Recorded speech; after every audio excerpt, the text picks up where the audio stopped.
Well, welcome to 700 Club Israel. 251 hostages were taken into Gaza on October 7th, and nearly 150 of them have made it home alive. They've told horror stories of life in captivity, and now they and their families begin the long road to healing. One Israeli-American father spoke with Julie Stahl about the incredible feeling of having his son back in his arms. After 498 days in Gaza, freed hostage Sagi Dealhen gained his release from Hamas captors. His father, Jonathan Dealhen, tells CBN News it was like a rebirth. There's the before and after. It was a living hell every day from October 7, 2023 until February 14th when he was finally released. And since then, it's like having a newborn 36-year-old son who had his, launch on that day and now is a little under 4 weeks old. It's a crazy concept, but that's how I'm experiencing it. And I bet you still want to hold him in your arms, right? I barely let him out of my sight. Yes, yes. But I compete with his wife and 3 little girls. That's because following Sagi's release, the new father got to meet his now 15-month-old daughter, Shachar, for the first time. When Hamas terrorists abducted Sagi while defending his community of Nir Oz, his pregnant wife, Avital, and 2 daughters, Bari and Gali, remained safely hidden in their home. Sagi was taken hostage. He, at the time, was wounded. He arrived in Khan Yunis, in the Gaza town right across the border, at around noontime. From there, he was taken to a hospital in Khan Yunis where his wounds were initially treated. Just days after the kidnapping, CBN News spoke with Dealhen, who didn't know the fate of his son. Only after 2 months, following the first hostage release, did he hear reports that his son Sagi remained alive. They would not receive official confirmation until February 2025. We didn't have a positive proof of life until he walked out on his own 2 feet of that Hamas minivan at the meeting point where the Red Cross picked them up in Khan Yunis. Dealhen says his son spent most of those 16 months underground in Hamas tunnels. For the duration of those 498 days, he saw no sunlight. That alone to the human body takes a toll. There was very little, if any, medical care given. And we know that there are even people from our kibbutz who died as a result of lack of proper medical care. Constant malnutrition, if not starvation. Even in the dark, Sagi remained aware of his time in captivity. Sagi figured out that the 498 days that he was in captivity equates to 43 million seconds. And he felt every one of them. Founded in 1955, Nir Oz had around 400 members, making it like a big family. Some 47 died during the invasion. 79 were taken hostage from Kibbutz Nir Oz out of the initial 240 hostages who were taken by Hamas and other terrorist groups. Kibbutz Nir Oz was ground zero for the massacre on October 7th and the hostage taking. About 80% of the remaining Nir Oz residents now live in the southern city of Kiryat Gat. The highest priority is to see the return of the hostages and then deal with the future of their kibbutz. Our home's completely destroyed. Kibbutz Nir Oz is uninhabitable. But we can't even begin the mourning process and the recovery process until those 14 people are back home amongst the 59. I think at that point we'll begin to formulate what next steps are. For Sagi, there's a recovery and rehabilitation process that he's going to have to go through. That's going to take some time. About half of the surviving community are expected to return and rebuild, while others, including the Dealhen family, will not. 30+% want to go as a community, and this is mostly the young families, want to go together to live in a different kibbutz that's not across the border from Gaza. Dealhen still sees a positive side. The experiences of the last 16 months have given me a kind of renewed faith in the people of Israel and their supporters around the globe of many different religions. As I mentioned before, we've been embraced by the vast majority of Israelis. in the diaspora and by certainly Christian communities everywhere I've gone. Beyond that, he reflects on miracles that happened in the middle of the horrors. We can't explain the little miracles that happened within that life-changing experience, other than something that's more faith-based. The terrorists and the looters left about an hour before the first soldier arrived on the kibbutz, or 40 minutes, I believe is the exact number. We don't know why they left, the terrorists and the looters. Had they stayed longer, they would have killed more and raped more and looted more and kidnapped more. My daughter, her family, Sagi's wife, and their daughters could very well have been murdered or kidnapped in those 40 minutes. What do you think needs to happen in Gaza? There will never be peace in our region, perhaps beyond, as long as Hamas or a Hamas-like organization, it continues to rule. Through the world community, its generosity and its seriousness about creating a post-Hamas Gaza, these people have to be given, the millions who live there, they're not going anywhere. So the millions who live there have to be given something that they don't want to lose, something good that they don't want to lose. And maybe then we can all have a better future, because going back to what was serves no one. Julie Stahl, CBN News, Kiryat Gat, Israel.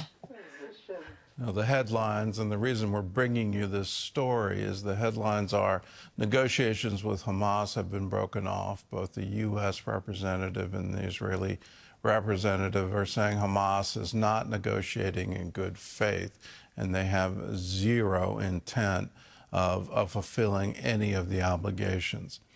I want this story to be first and foremost in your mind. What would you do if your family member was taken hostage? How would you respond? And for me, I can say I'd do anything to get them home. There's no place in my world where I can go on with allowing them to remain as a hostage in a tunnel somewhere, being guarded by terrorists who, from an ideological standpoint, want to wipe Israel off the map, want to kill every single Jew. I can't imagine saying yes to that, or saying, well, in the sake of wider peace, it's okay for them to still remain hostage. That shouldn't happen. The world seems to be turning a blind eye to that. Let's remember the hostages. Let's remember there's still people in those tunnels. It's still happening. The ongoing horror is still happening. And Jonathan has it exactly right. There can be no peace in the Middle East. There can be no peace for Israel as long as organizations like Hamas, and it's not restricted to them. You look at Hezbollah, you look at the Houthis, you look at the government of Iran, they've all pledged to wipe Israel off the map. And they view it as some kind of religious devotion, that it's okay under their religious belief to kill Jews and to continually war against Israel.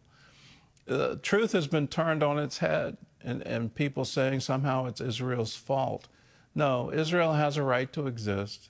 Israel has a right to defend its borders. Israel has a right to demand the return of its citizens and to use any means necessary in order to effectuate that return.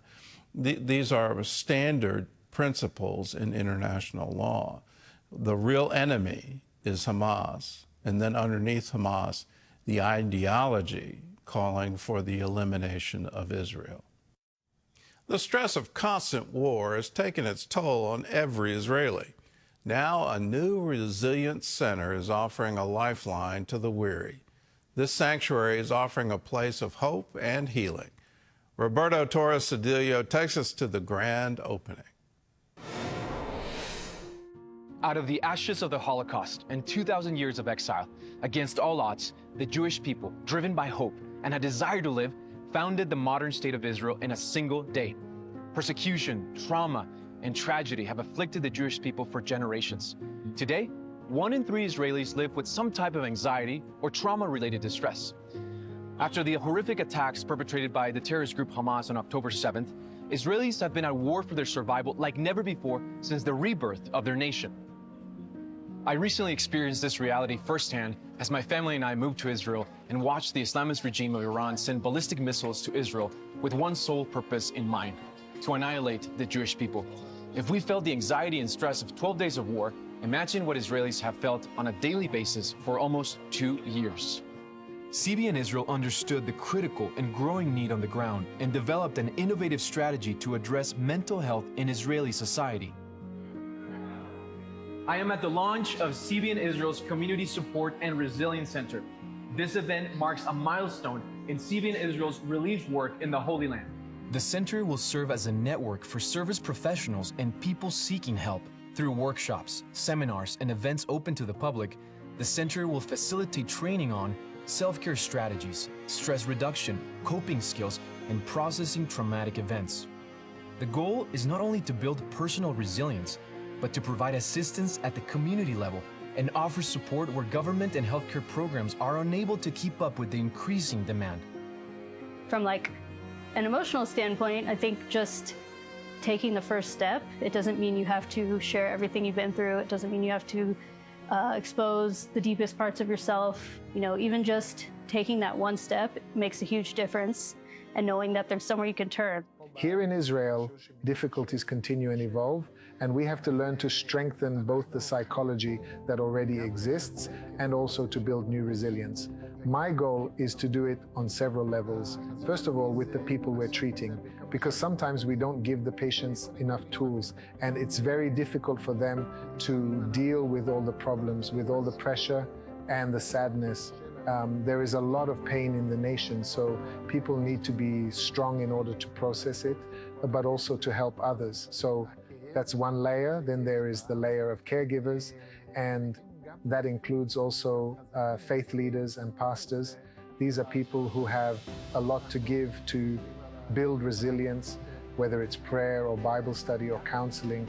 There's support that we can receive and distribute to those who are in great need. And that layer is very important to work on so that they understand that they are a part of building resilience in our nation. The people of Israel are no strangers to adversity, and they have experienced firsthand that suffering produces endurance, endurance produces character, and character produces hope. This is why CBN Israel's Community Support and Resilience Center exists, to provide tangible help and hope. This hope echoes the promise spoken by the prophet long ago. For I know the plans that I have for you, says the Lord. They're plans for good and not for disaster, to give you a future and a hope. We want to give people hope. It was very obvious in the days following October 7th that the amount of trauma that had been inflicted upon the people in the Gaza envelope was extraordinary. And we needed to do something about that. So we joined forces, first with the Israeli Trauma Coalition, a group of experts in Israel who know how to deal with post-traumatic stress. We've also linked arms with Regent University, their School of Psychology and Counseling, which had first-hand experience dealing with war trauma in the nation of Ukraine, and the Russian language expertise that was developed on those trips was extraordinarily useful for the Russian-speaking population of Israel. And so just initially, it was training first responders how to identify trauma response and what are the initial steps that need to be done.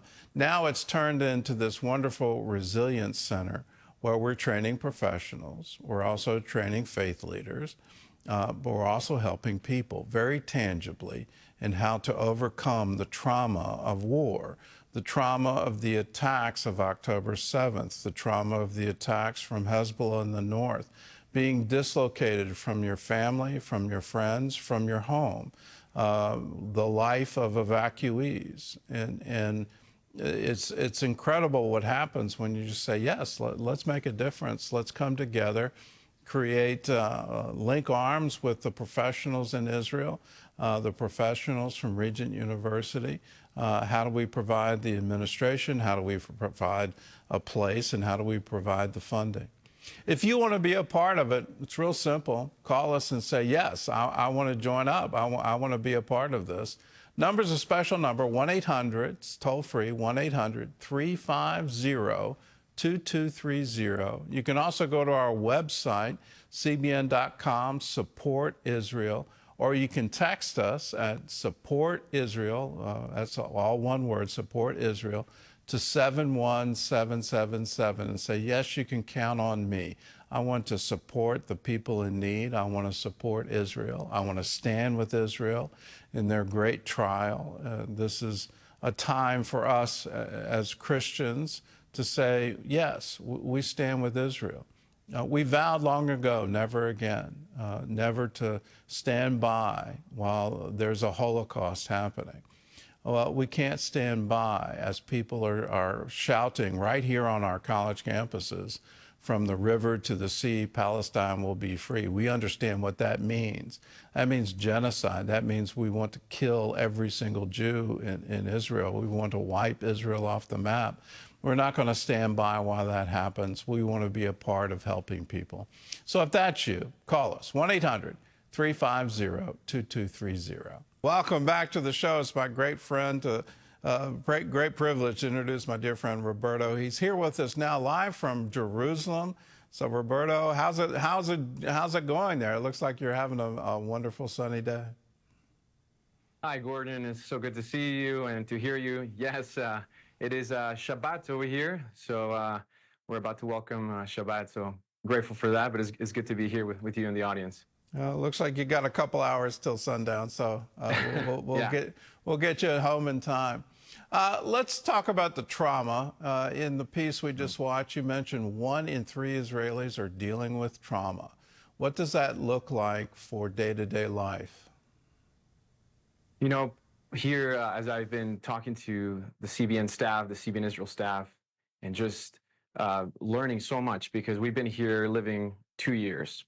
And one of the things that they share is just this sense of frustration. People are tired. Evidently, the Jewish people are resilient. I mean, history attests to that, the resilience of the Jewish people. At the same time, as we've seen in the stories and as we've heard from the Resilience Center, there's a weathering that has been happening, not just since October 7th, but even before. And of course, it has been exacerbated by the October 7 attacks. And now recently, we just went through a 12-day war with Iran. So you can sense it in the atmosphere that people are tired. They're on the defensive. Sometimes, you know, Israelis can be a little harsh. And once you get to know them and you get to, you know, relate with them, then they can lower those defenses. But it is a survival mechanism, and you can tell that people are on the defensive. So more than ever, people need our compassion. They need our patience. And definitely, I pray that we can be just a small part of bringing hope to them during these very difficult times. Well, let's go deeper into this. I've talked to Israelis that their frustration, and this is over decades. I remember visiting Israel after the Yom Kippur War, so I'll date myself. So that, you know, it's 1974, 1975, and here's how they put it: we seem to be able to win every single war, but we can't win the peace. That it just seems the ideology of hatred just seems to continue on and on and on and on and on. Yeah. It has to be wearying. You said weathering. It has to just absolutely corrode you. Why do people hate us? And why do they hate us so much that they want to kill every single one of us? How are people able to stand under that kind of pressure? Yeah, well, it's an incredible resilience, like I said. And one of the things that really keeps, as I see it, even from my own home, is the community aspect. You know, Israelis have a strong sense of community. And so, for example, during Shabbat, I can look over my roof and I see a group of Jewish people coming together and praying. So I really do believe that prayer and their sense of community is what holds them together. Because when the pressure comes, if you're standing by yourself, you're going to crumble. But more than ever, like I said, people really need here, I sense, just an injection, a surge of hope, because the atmosphere is a bit hopeless. Whether they're frustrated with the government or they're frustrated just with the state of things, they really need hope. And this is what CBN Israel is doing. It's just a small part. Many other organizations are doing things, but this is why I'm so grateful and excited to shed a light on this, because it really stands as a beacon of hope in the midst of just a dark time here in Israel. Well, tell us about the center and tell us about some of the people who are being helped at the center. Yeah, so talking to one of my colleagues, she works as a project lead in the center. She was telling me something very insightful, that people, especially in the believing community here in Israel, they sometimes have a sense where this is taboo, like getting help, mental health. We've seen it in the States too, where people sometimes are a little hesitant to come and get therapy, because sometimes we spiritualize things and we think, just as long as I read my Bible and I pray, which of course we need to do that. That is essential. But there is a truth. If we confess our sins to one another, carry each other's burdens, this whole reality where science and faith are not at odds, they're realizing that it's incredibly needed to come and talk to somebody, to open up.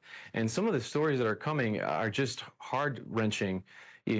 Again, it's not just the burden of October 7th and just the pressures of the war, but it's also just day-to-day life. Here in Israel, people, expenses are difficult. Sometimes just making ends meet is difficult for people. So all of these things get piled up, and sometimes people don't even know who to talk to.